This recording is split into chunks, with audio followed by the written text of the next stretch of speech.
Good morning student, welcome to online class. In today's class we will discuss about the some important term used in magnetism. First is magnetic permeability. What is magnetic permeability?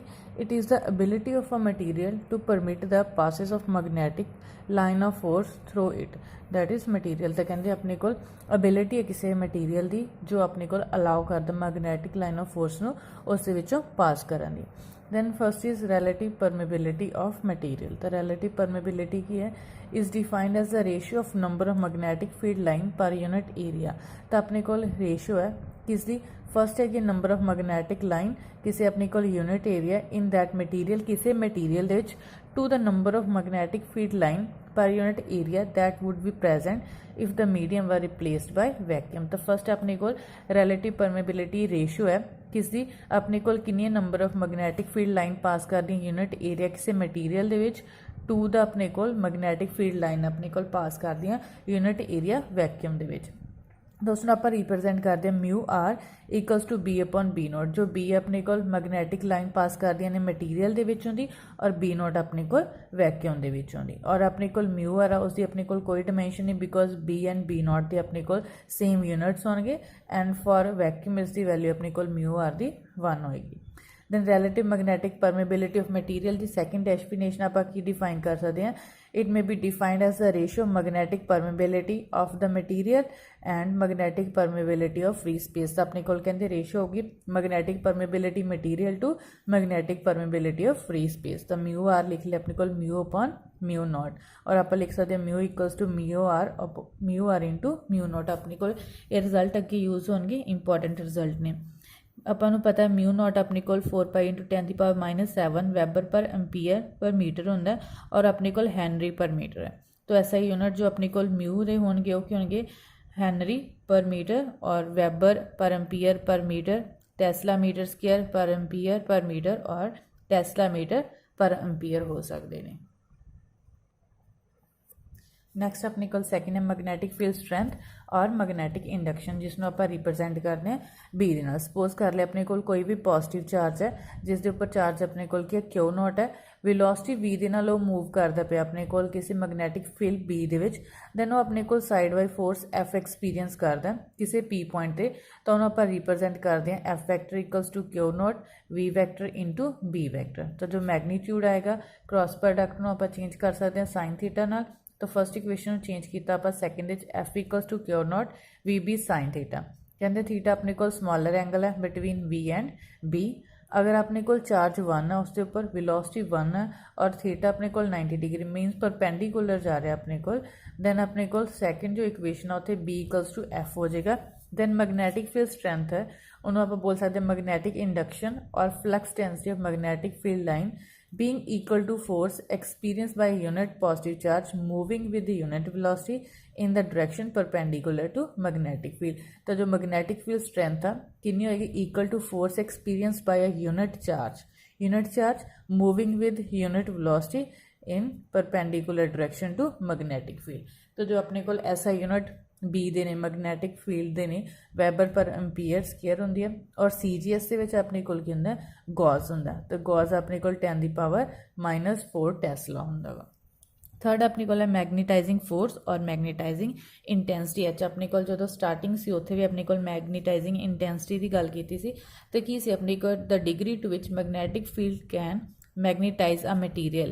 तो अपने को कोई भी magnetic field किन्नी degree तक अपने को जो है मटीरियल में मैगनीटाइज कर सकते हैं उन्होंने आप रिप्रजेंट करते हैं बाय मैगनीटाइजिंग फोर्स। कंसीडर कर लिया अपने को कोई टोराइडल सोलेनाइड है जो अपने को रिंग की फॉर्म च होंगी सी उस एन नंबर ऑफ टर्न्स ने पर यूनिट लेंथ के और अपने को आई करंट जो वाउंड है around a ring of the magnetic material. Then अपने को magnetic induction of material produce in material तो अपने को टोराइडल मैगनैटिक इंडक्शन जो बी होएगी म्यू एन आई। तो अपने को म्यू कॉन्स्टेंट है एन अपने को नंबर ऑफ टर्न्स है आई अपने को current passing through then product जो एन आई है उन्होंने आप बोलेंगे magnetising intensity H that is अपने को एच किस इक्वल आ गया एन आई जिमें अपने को मैगनैटिक डायपोल एम लिखते से एम इंटू 2L सेम अपने को एच मैगनीटाइजिंग इंटेंसिटी आप लिख सकते हैं एन आई। तो अपने को इतने वैल्यू पुट की B equals to mu H आ जाएगा। तो जो अपने को मैगनीटाइजिंग फोर्स उसको डिफाइन करना है may be defined as a number of ampere turn following round unit length of toroidal solenoid to produce magnetic induction B। तो अपने कोल की किन्नियां नंबर ऑफ इंपीयर टर्न्स है यूनिट लेंथ दे विच जो अपने कोल प्रोड्यूस करती है magnetic induction be in the solenoid.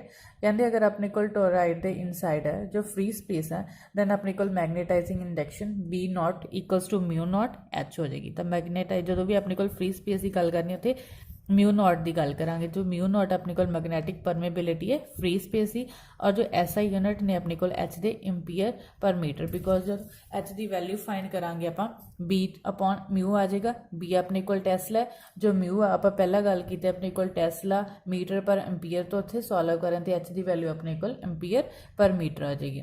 Then fourth अपने कोल intensity of magnetisation H.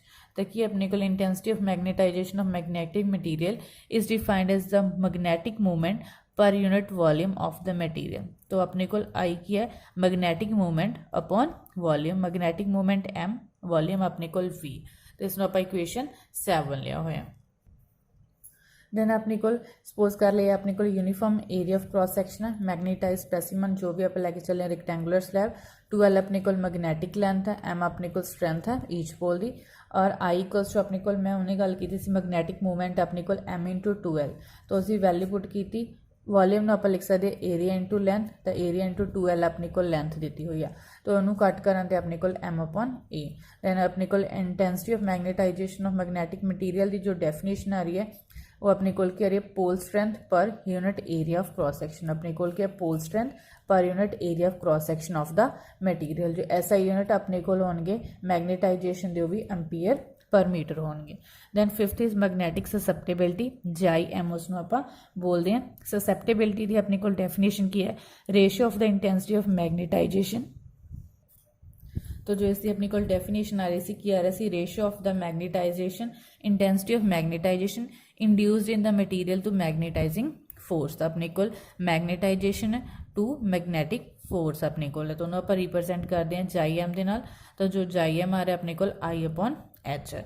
I and H के अपने को यूनिट सेम ने एंपीयर पर मीटर। तो जो अपना JIM है उससे भी अपने को कोई यूनिट्स नहीं होंगे कोई भी डिमेंशन नहीं होंगे।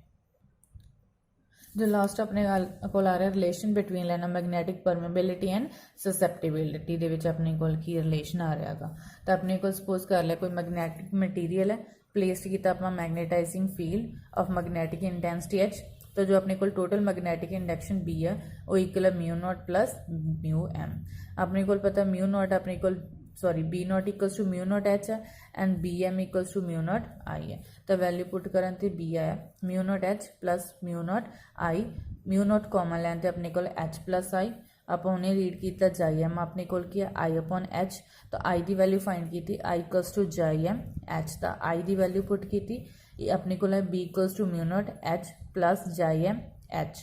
तो उस H दोनों चो फिर कॉमन आ रहा है अपने को mu naught H into 1 plus JIM। तो अपन ये भी पता B equals to mu H है। तो B की वैल्यू अपने को पुट करेंगे mu H equals to mu naught H 1 plus JIM। H नाल H cancel mu upon mu naught equals to 1 plus JIM। Mu upon mu naught अपने को mu R equals to 1 plus JIM। तो अपने को जो mu naught और JIM अपने को रिलेशन फाइंड हो गया।